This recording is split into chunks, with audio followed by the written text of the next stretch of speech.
নমস্কার, কেমন আছেন সবাই? আশা করি সবাই ভালো আছেন। আজকে চলে এলাম অন্য দিনের মতো। তো আজকে সকাল থেকে প্রচুর কাজের চাপ ছিল। পাট ঝাঁট করে রান্না করতে সত্যি আমার একটু লেট হয়ে গেছে। এদিকে শ্বশুরমশাই মাঠে যাবে, তাড়াহুড়ো করছে।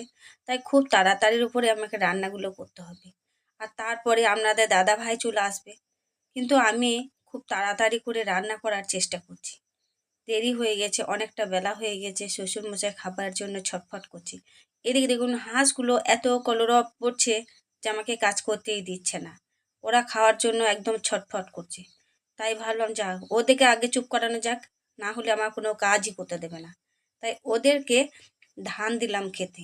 ওরা ধানগুলো খেয়ে বেরিয়ে যাবে, আমার কাজটা আমি নিশ্চিন্ত করে করতে পারবো। আর তার থেকে বড় কথা, আপনার দাদাভাই মাঠে থেকে বাড়ি চলে আসবে। আর আমি কোনো দিনও হয়নি যে ও বাড়ি আসার পরে তাড়াহুড়ো করে রান্না করি বা কাজ সারি। ও বাড়ি আসার আগে আমি বাড়ির সমস্ত কাজগুলো করে নিই। আজ ২৬ বছর আমরা সংসার করছি, একে অপরকে সত্যি সময় দিই। ও মাঠে থেকে ফেরার পরেই আমি কোনো কাজ করি না। তাই ও আসার আগে আমি ঘরের সমস্ত কাজ করে একদম বাড়ি ঘর গুছিয়ে একদম ঝরঝরে করে রেখে দিই, যাতে ও বাড়ি এলে দুজনাই একসাথে খেয়ে একটু বসে গল্প করা যাবে। তারপরে ও ওর মতো করে কাজে বেরিয়ে যাবে, আমি আমার মতো কাজ করব। তাই সত্যি খুব তাড়াহুড়ো করে কাজ করছি। আজকে আমার অনেকটা লেট হয়ে গেছে। বাবা বলছে আমাকে খেতে দে খেতে দে। আমি বললাম আর একটু দাঁড়ান, আমার আর রান্নাটা হয়ে এসেছে, এই তরকারিটা হয়ে গেলেই আপনাকে খেতে দেবো।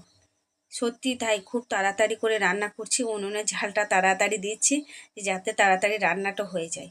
উনুনের রান্না সত্যিই তাড়াতাড়ি হয়, গ্যাসে যতটা তাড়াতাড়ি কিন্তু হয় না। তার জন্য আমি উনুনেই রান্না করাটা পছন্দ করি। দিনের রান্নাটা আমি উনুনেই করি, তবে রাতের রান্নাটা আমি গ্যাসেই করি।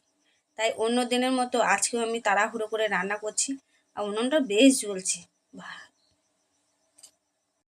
আজকের মতো এই পর্যন্তই, আবার দেখা হবে পরের ভিডিওতে। ভালো থাকবেন।